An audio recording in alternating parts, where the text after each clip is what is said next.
There's the organizational consciousness, there is, cost thinking, and then there is lack of ICPs. I would say the top three problems.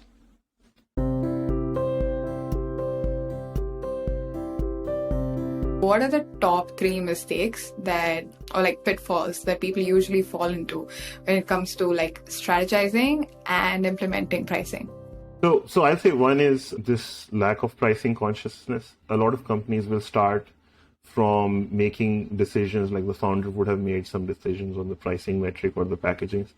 For a long time, those will not get changed.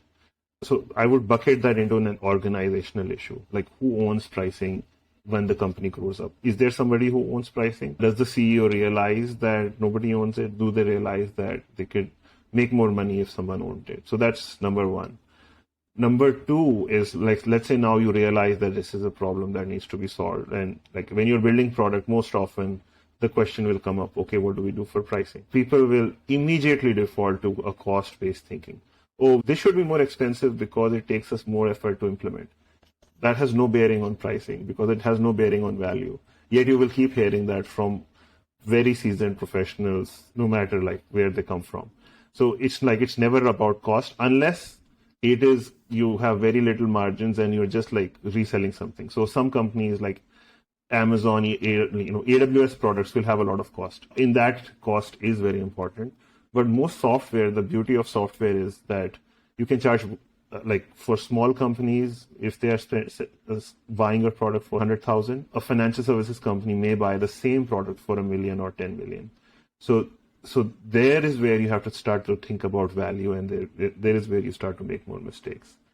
And number three is why I keep saying marketers are very well suited for pricing is ICP, the lack of definition of your ideal customer profile or an understanding of your markets is what will confuse your pricing, because unless your ICP is clear, your pricing cannot be determined because your pricing is based on what your market wants and how much they're willing to pay. I'll give you an example. So I cannot name this company, but it was one of my former employers. There we were sort of pivoting and we were trying to say, we had this sort of software before. It was more for these traditional legacy buyers where we are going to now be more quote unquote more innovative. But none of the leaders knew what more innovative digital first solution was. So that would be written in these long one-page documents. All of these very, very high-paying executives would keep publishing their strategy notes.